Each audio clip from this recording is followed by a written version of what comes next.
Hello, what's up, what's up? We are here in SM Baco. Here in Pepper Lunch, we're going to have dinner.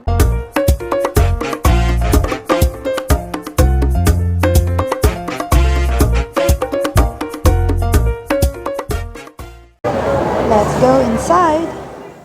At pagpasok mo dito sa loob, order ka muna ng gusto mong kainin.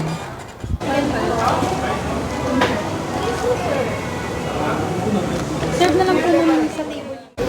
Isi-serve na nila yung food doon na sa table. So, doon na rin tayo maghintay at naka-assign sa amin ang number 65.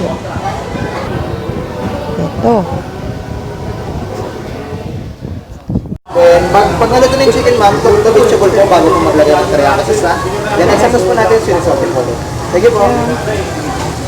Hintayin pa nating maluto ng todo bago natin ilagay yung teriyaki sauce. Wow! Honey brown, then garlic steaks po. Honey brown, then garlic steaks po. Sweet and salty po. Complete order na po ba? Yeah. Complete order. Thank you. So, ang secret daw dito sa Pepper Lunch para sa kanilang juicy and tender taste ay yung kanilang electromagnetic cooker. So, ito may nasa hot metal plate yung mga food. May choice kang kainin raw or well done yung mga meat. Pero ako gusto ko well done. Kaya luto-luto ka.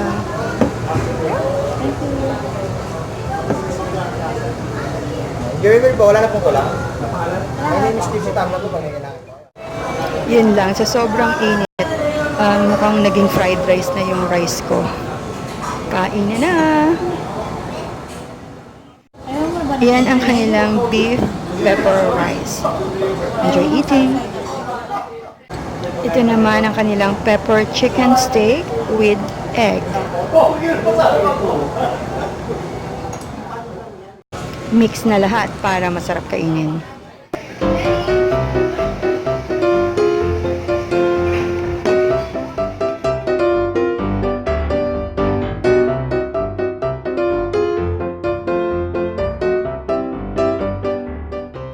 Tapos na kami kumain at ito ang favorite niyang part, mag-fill up ng survey form.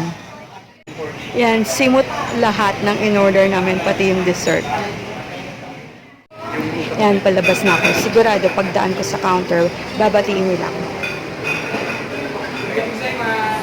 Yeah.